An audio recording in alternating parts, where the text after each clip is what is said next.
Here we go, highway to the past, Motels of 31W, which is right out our front door here. So first I want to thank those that have assisted me with today's presentation. Graham, I should have put you up there because you actually were the one that suggested this topic. I want to thank those that are on the Facebook group, Dixie Highway History. I'm sure some of you are on that. Y'all have been very much helpful on this process. There's actually a Wikipedia page on Dixie Highway that you can get to that has a lot of info. James Daniel Lynch, I'm not sure if y'all are familiar with him or not. He actually is a Florida resident.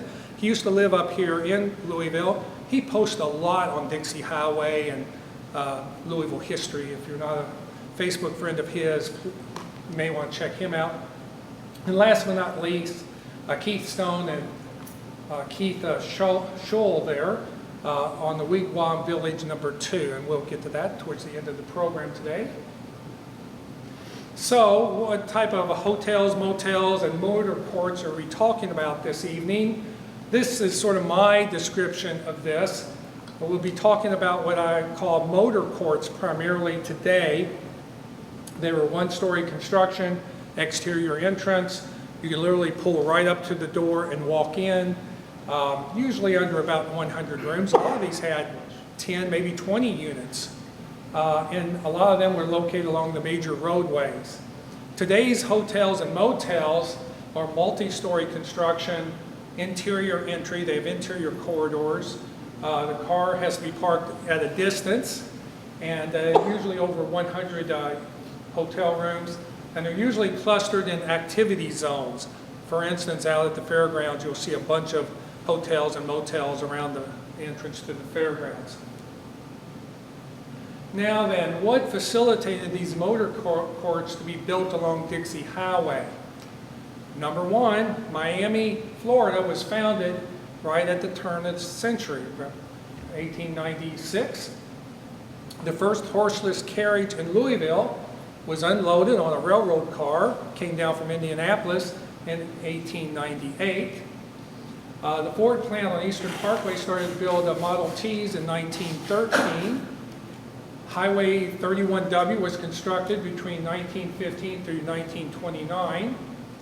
Fort Knox was established 1918 through 1932. And Mammoth Cave, which was a major strategic destination for a lot of these folks, was authorized in 1926, and I think it finally opened around 1929. Henry Ford mass-produced his Model A in 1928. Clark Memorial, the 2nd Street Bridge, opened in 1929, although as Bob was mentioning earlier, they could also come across the K&I Bridge, which offered cross-river traffic prior to 1929, but the Clark Memorial really facilitated north-south traffic when that opened up.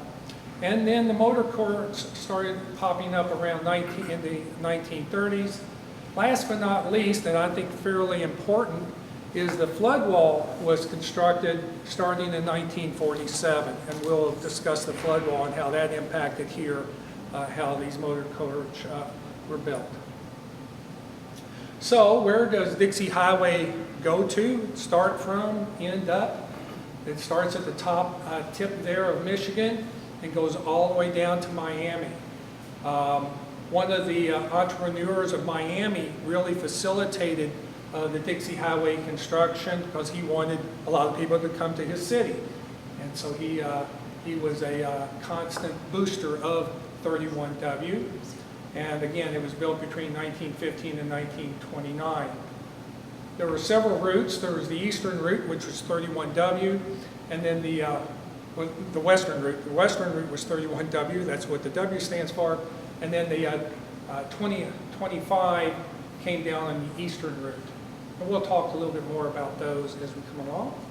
So here is the Dixie Highway and some of the towns that it passed through. Obviously Louisville there, Cave City, Bowling Green, and on down into Tennessee. A lot of other stops there on Highway 25 in the eastern part of the state, and I will discuss 25 as well later in the presentation. Everyone remember this ad? See the USA in your Chevrolet. I'm sure some of you can even hum it.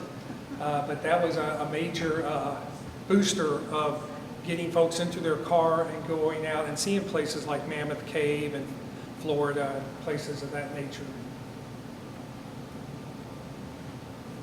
You are now entering one of the nation's most dangerous highways. Talking about Dixie Highway here. And it was primarily put up because of Fort Knox. They were concerned about their soldiers driving up and down Dixie Highway. What was the term that they used for Dixie Highway back then? Dixie Highway. Yes, Dixie Highway, yes. I think, has it changed any since out here? It's just faster. I think Just they moved it faster. over to the Greenbelt.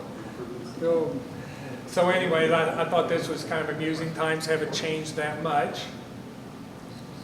Here's one of the key intersections leading out of from Louisville down into Dixie Highway there at Crumbs Lane and 7th Street Road and 18th Street, where it all came together there into Shively. Everyone remember it was a scene like this. The Colony Motel, we'll talk about that here shortly. Here's the owner right here. Where's that? Oh, okay, all right, we'll talk about that. You can add some color to all of this. I think this one tall sign there in the center, I think that's a Churchill Inn, I think. That big tall pylon there in the center. Speaking of the Churchill Inn, there we go. And again, we were talking postcards early on. Thank goodness for postcards back there. Then they gave a lot of great information about the Motorcourts. You can see it talks about, this one had 110 luxury, extra spacious, air-conditioned rooms. So this had 110 rooms, pretty fancy for back in those days. Talks about the swimming pool, the lounge. Who was the singer in the lounge most of the time? Welton Lane. Welton Lane, that is correct. That should be a man. There's another image of it there. Not only were there postcards, but they had matchbooks, and the matchbooks were great. Who smokes in a motel or Motorcourt back in those days? But they did. Here were some of the menus from the restaurant that they had there, talking about Welton Lane playing the piano. And they had ashtrays in the rooms. It's hard to believe nowadays, but I don't think they had smoke detectors back in those days. And then, of course, the matchbook. This matchbook literally had the street address on it, but a lot of these postcards and matchbooks did not have the street address. They would reference the location of the motel or Motorcourt from the distance from Louisville, either 1 mile, 2 mile, 5 mile from Louisville. The question I have, and maybe somebody you can answer it, is, okay, we knew where the hotel was, or motel, but where was that distance measured from in Louisville? Was that the city limits? Was that from the 2nd Street Bridge? Was that from downtown? Does anyone know where that distance was Or measured the courthouse. from? Or was it just sort of like The official distances were from the courthouse. from the courthouse, maybe?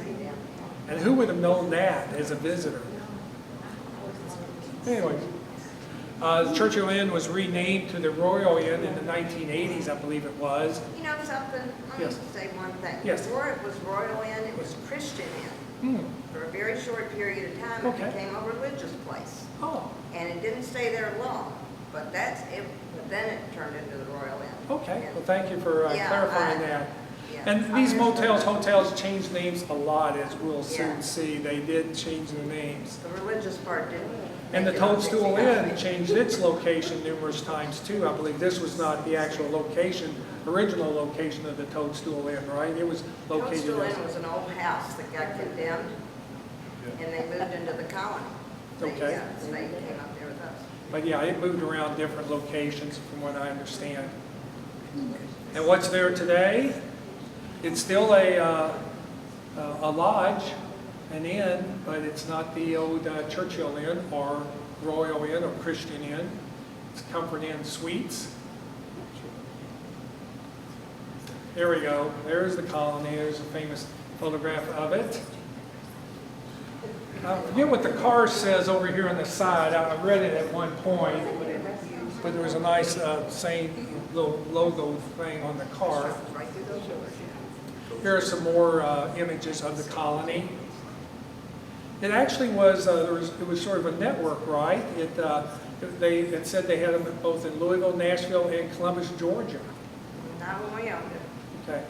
And when did y'all own it? What was the period of time when you guys? Let's see, Mom and Dad bought the Alamo in about early 60s, and then the colony probably the middle 60s, up until the early 80s, middle 80s, I guess. So this may have been the 1950s or so, perhaps, when Yeah. they had this.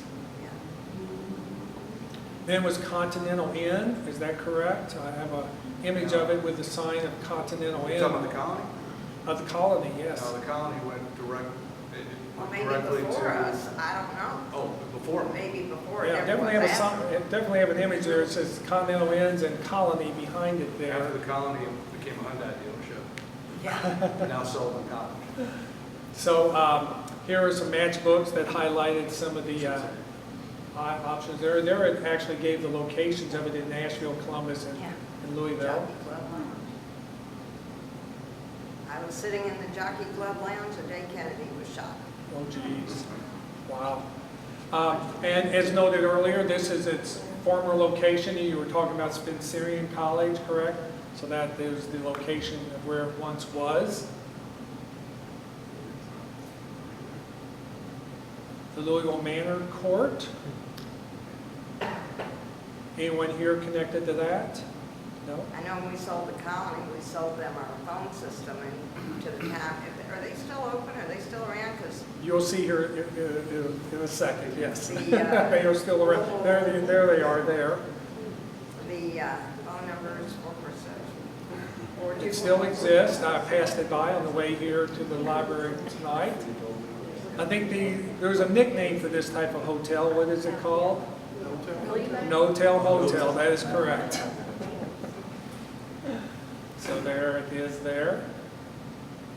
But it still exists, yes. Leslie's Motel. Does anyone remember the Leslie? My cousin owned the Leslies. Ah. Well, Until we'll my talk. dad got interested in the motel business from them. Well, we'll talk about the Leslie here a little bit. So there's some images of it. There's some matchbooks of it, some more images of it. It sold for $220,000. I don't know the year. I don't have the year on that.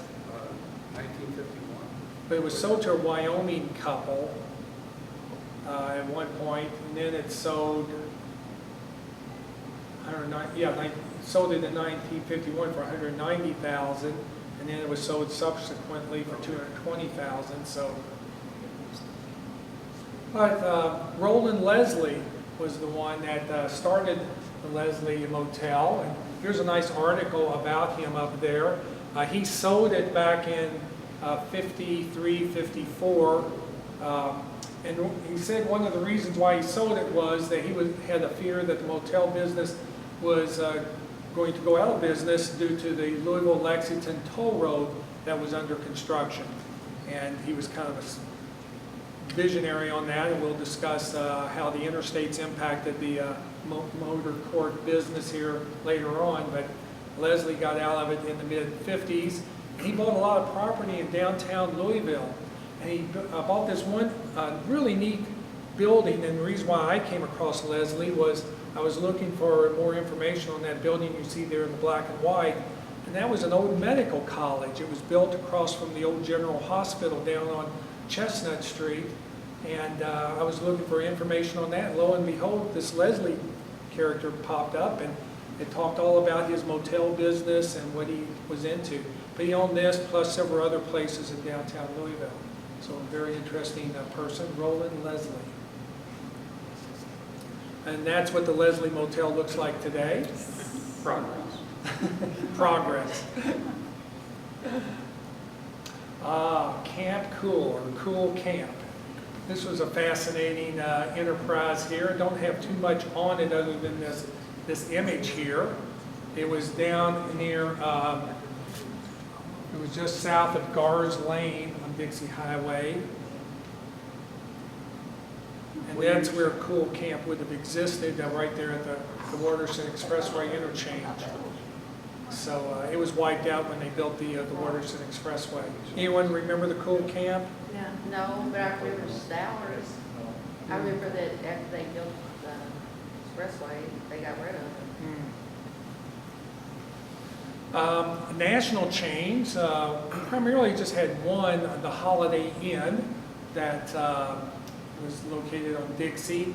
To my knowledge, there was not a Howard Johnson's Motor Lodge on Dixie, which is, Oh, I looked at the street directories and did not find it listed and could not locate it. But Howard Johnson's was everywhere, and I can't believe it was not on Dixie. There's where the Holiday Inn would have been located, just north there of the Watterson. I threw in a couple of restaurants just to say that a lot of these motor courts did not have restaurants. Some did, such as the Churchill Inn, but just some phenomenal little restaurants along Dixie Highway as well that I'm sure all the visitors and tourists frequented. Burger's Restaurant, does anyone remember that? Don't know much about that. That's what it looked like today. Hicks Restaurant. I think this was where the Jerry's was. Yeah, they just tore it down. They just tore it all down. yeah. There's the Toadstool Inn. And these motor courts did not have gas stations to my knowledge. Did any of the motor courts that you're aware of? Some did, and we'll talk about a few of those later, but this is one of the historic gas stations that existed on Dixie, Dixie and Crumbs Lane. I'm not sure if anyone remembers Huber's gas station or when it went out of business. Steve, can you talk a bit about it? Yes, I can. I took a little drink of water just to perk me up a bit. But what's interesting about Huber's gas station is the next photograph. There it is in the 1937 flood. Oh, yeah, I remember And I did not realize that the that. No, 30s... I'm pretty sure it was there later. No, I wasn't there for the flood. But I didn't realize how devastating the 37 flood was to this region here. I knew of the West End it really impacted, but not so much Dixie Highway, because in the Great Flood book by Rick Bell, he states that the entire 33-mile length of 31W from Louisville to Fort Knox, only 3 miles were not flooded. So basically, here's where Huber's gas station was right here, and this whole area was flooded in the 1937 flood. So if you owned a motor court in those days, you were flooded. Well, in the 64 flood, Dixie Manor was about the only place that wasn't flooded. So then they built the flood wall and hopefully mitigated a lot of that. This is called the Leisure Lodge Tourist Court. And I was doing some research on this and came across this person's name. I'm not sure if anyone remembers this. A little cottage sort of motor court. That's what's there today, Papa John's. Before Papa's John's, it was the root beer place. A root beer place was it before Papa John's? Frost. It'd be interesting to look at all the street directories to see what has occupied all these various establishments over the years. Here's a good example, the Park's Good Food and Motel. Notice it says it's 3 miles south of Louisville, Kentucky. Well, where's that? And it says it's on house. The Clark's Motel and the Rockford. Well, don't steal my thunder. Oh, No, don't steal. You're stealing my thunder. But it says it was on US 31W and US 60, which is the same road, correct? This is US 60, right? So, anyways, it was 1 mile south of the Watterson. And did anyone ever go to Parks Good Food by chance or remember that? They had sizzling steaks. But now it is, as someone mentioned, the Clark Motel. It's still there. It's still there. It is still there. And there's a comparison of it. So the lower part is the Clark, and up above is Parks Good Food. So you can see how they hid the restaurant, which is there on the right, and then they covered up the canopy area there on the left, in the office area. But it's still there. Clark's and the Good Parks Motel is still existing there. Not quite the same appearance. Stephanie, what you think of that? I've actually stayed there before. Oh no, oh no. And it was for sale not too long ago. It was listed for almost, what, $462,000. And this is some of the, it says it was built in 1950, and it doesn't say, can't see how many units it was. Well, it does, it says 10 rooms. Reed's Tour Rotel, that was an interesting term. This is 1 mile south of Louisville. We had the best from east to west. I love that sign. I doubt that sign still exists anywhere. It was built with concrete blocks. Again, Matchbooks, which tell a lot of the story about it. It had 28 units, radiant heat, which was pretty cool back in those days. Beauty rest mattresses, air conditioning available, which means I'm guessing not all the rooms had air conditioning, maybe. And I'm not sure if I've passed it yet or not, but one of the features of one of the Motorcourts said they had a free radio in the room. Pretty nice. That's what the Reed Tour Hotel looks like today. It's the entrance ramp to the Watterson Expressway. Here we go, the Alamo, the beloved Alamo. Remember the Alamo? Beautiful restaurant, motel, Motorcourt, just phenomenal. I love it. Again, the postcards tell a lot of Yeah, story. that's before, because the middle building was the restaurant and the office. The 2 buildings on either side were eventually torn down and we put the pool in. Can you go back one slide? Sure. Thank you. Yeah. Sure. Yeah, those 2 buildings on either side were gone. The whole hotel was behind it. The pool was to the right of it. Steve, did you grow up out here? No, I have a family that lives out here. I come out here a lot, and I remember all these motels coming up and down, visiting my cousins out here, driving up and down Dixie, seeing all. So I actually saw all these. Did you know that the Alamo and the Leslie were extremely popular for teenagers? The pool, they go to the pool up there. I think I've got there's a There you go. I gotta tell you, I had a lot of friends. When you own a pool and a restaurant, you have a lot of friends. Yeah. That's But it was great. a huge hangout Oh, yeah. Doing a back throw. for South End kids. That's the way I would do But yeah, again, the postcards tell a lot of the story here about the type of, it had 33 rooms. I mean, the postcards were just really document this. By the time we had it, they had 55 rooms. Yeah. My dad used to be the lifeguard. Oh, wow.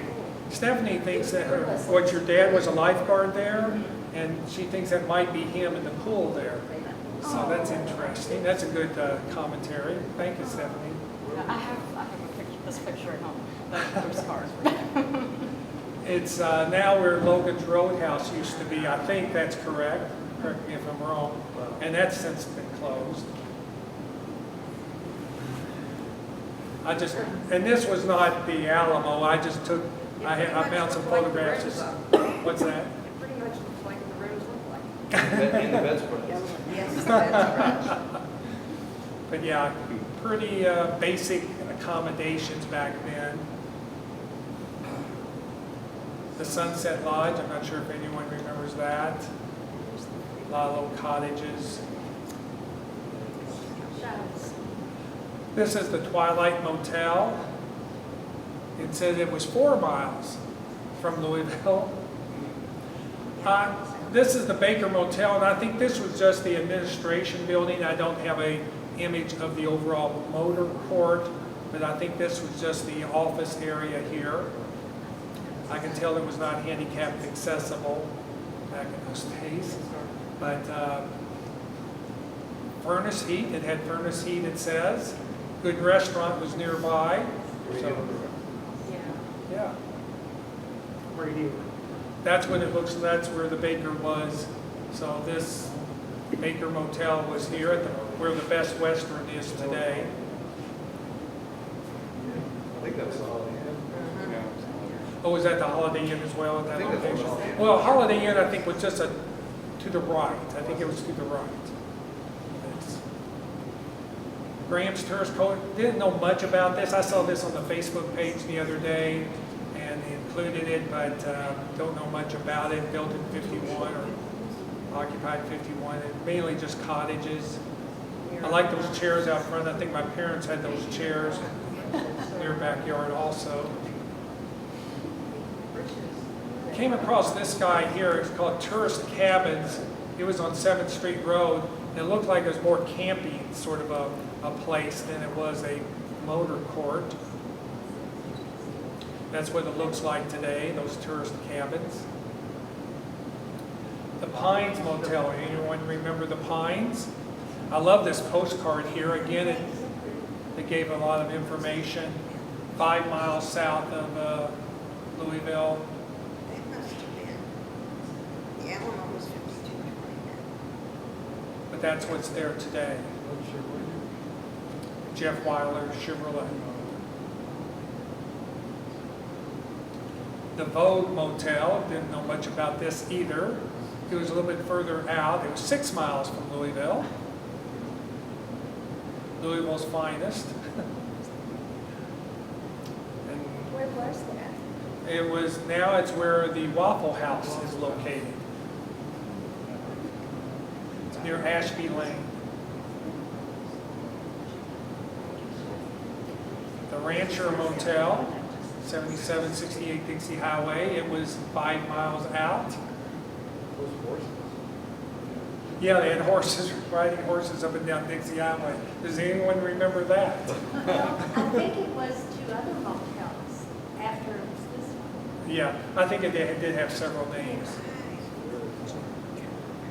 So that's what's there today. I think it's a WeBuyAnyCar.com location.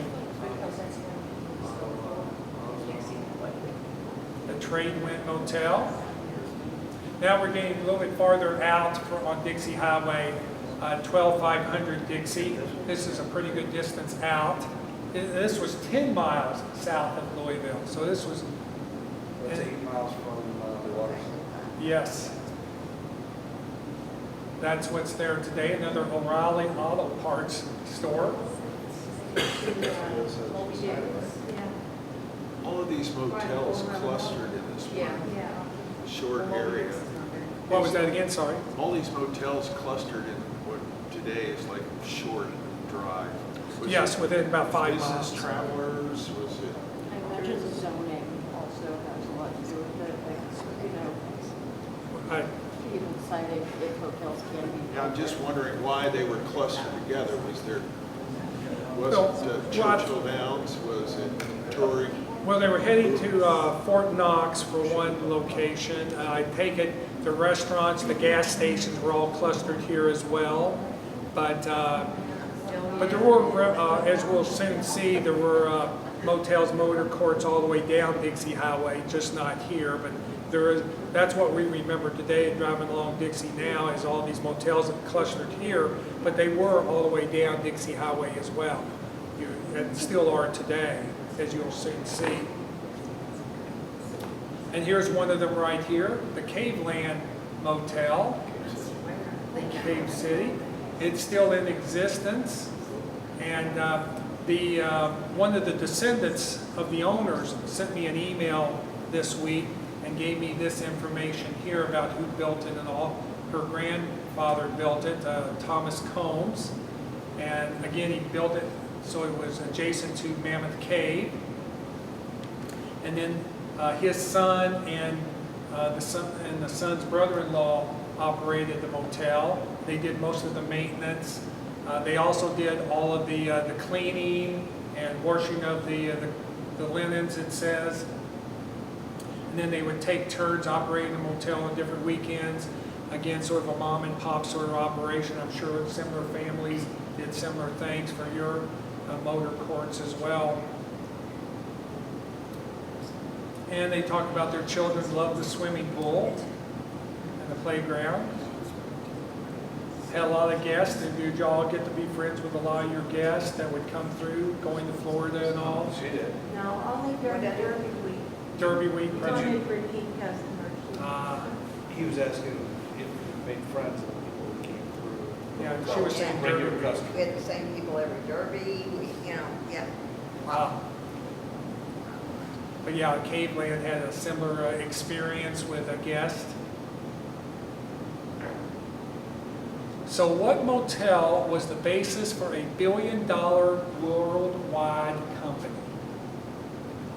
What motel started a billionaire company? Sanders Court. Colonel Harlan Sanders owned a Motorcourt. He owned it on 25E and 25W. I always get those confused. But down near Corbin, Kentucky, Colonel Sanders owned a Motorcourt. He had a restaurant, he had a gas station, and he sold chicken just as a bystanding thing. Now it's world famous. It's still there. Hopefully you all have been down to the Sanders Cafe and seen it there in Corbin where KFC started. Yeah. But, so he owned his Motorcourt here on 25W, and when they built I-75 in the early 1960s, it took all of his customers away from him. He's like, well, now what do I do? That's when he went into the chicken business full time in the mid-1960s. And from that one location, that Motorcourt turned into a billionaire enterprise. There it is today. It looks a lot better than what I've been to it several times, and that's the best photographs I've seen of it. They must have really invested in it, upgraded it. It wasn't much the last time I saw Is it. it still operational? Yes. Okay. Yes, you can go in and dine there, buy KFC in Corbin, yes. So what is the most famous Dixie Highway motel? Y'all should guess this. TP's, Wigwam. That is correct. There you go. I remember the Wigwam. The Wigwam, number 2.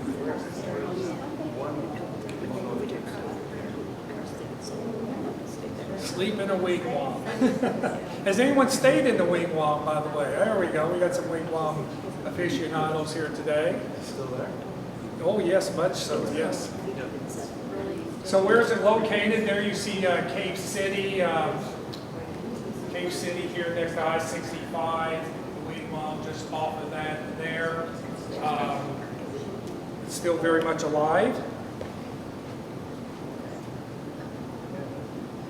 View of the gas, and they owned the gas station there and all, so they helped out. So here's some interesting information on the Wigwam.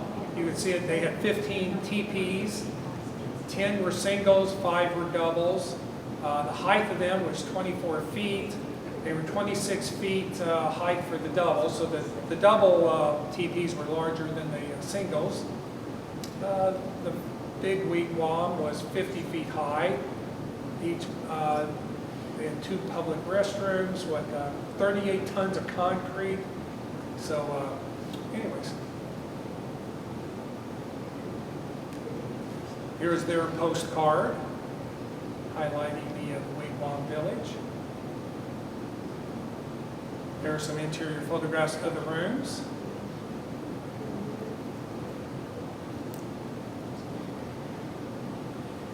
Here they are building it back in the mid-1930s.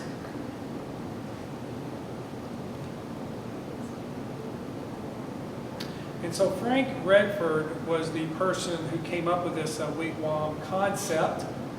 And he was born in Muncie, Indiana. Then his family relocated to a Hart County area.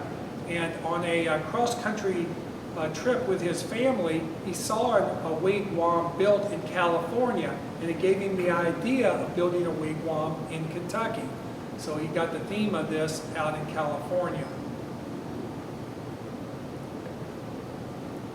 He was very much into marketing as well. He came up with all sorts of souvenirs to promote the wigwam.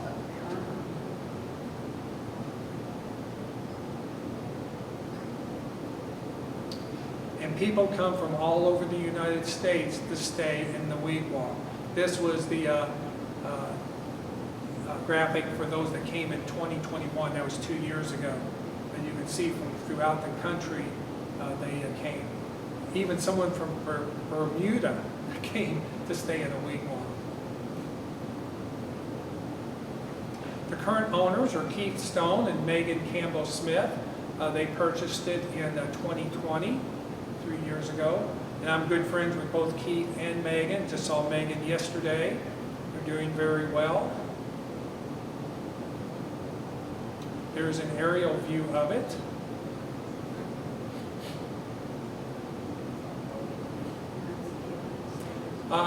This was Wigwam Village No. 7 out in California. It's still in existence. He built 7 of these wigwam villages. So here's what happened to all the wigwams. Number 1 was also built near the Mammoth Cave area, but it was demolished not some time ago. Number 3 in New Orleans, it was demolished. Orlando also no longer with us. Neither was Bessemer, Alabama, which I think is near Birmingham and has been demolished. But of the 7, I think there's 1, 2, 3 still in existence, I want to say. I'm reading that correctly.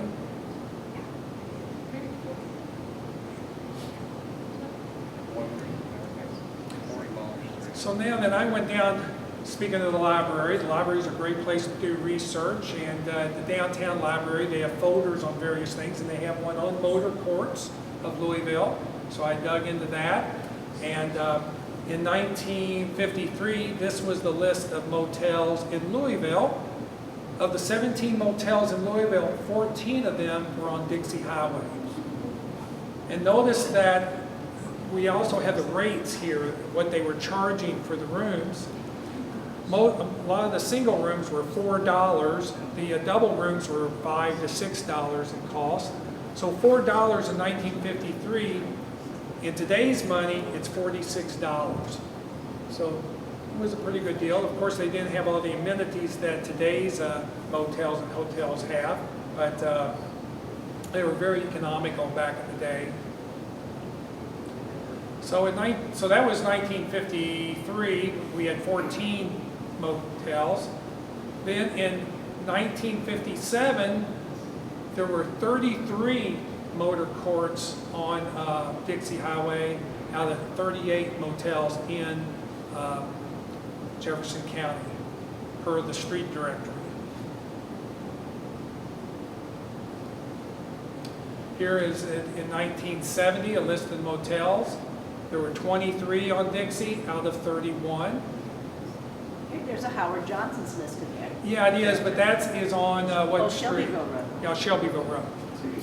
So this had all the motels in Jefferson County listed. But of the 31 listed, 23 were on Dixie Highway. So then in 1973, there were 21 of 31. In 1991, there were 12 out of 28. You may notice a trend here. We're starting to decrease in the number of motor courts on Dixie Highway. In the most recent listing, there were only 8 motels on Dixie of 66 motels or hotels in Jefferson County. So the number greatly dwindled here on Dixie over the past 50, 60 years. So what happened to all these motels and motor courts? Why did they dwindle? Why did they disappear?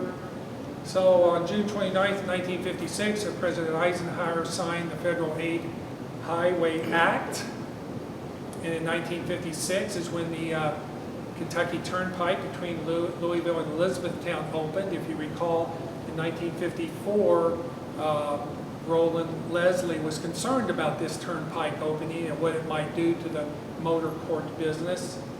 So, but it opened in 56, just 2 years after that quote of his. Then in 63, the Kennedy Bridge opened, which really facilitated a lot of the interstate traffic. And in 75, the tolls were removed from I-65.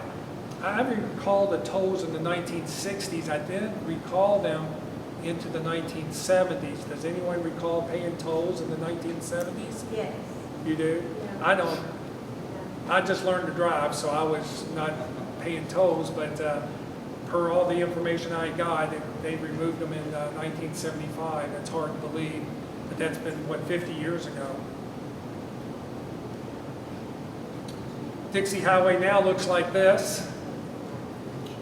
I don't see too many Motorcourt or hotels listed there. Yes. Nowadays, the hotels, motels look like this. Very spacious rooms, and more suite than they are just cottage-style rooms. They have interior swimming pools, which my grandsons love. They always, wherever we stay, they've got to get into the pool.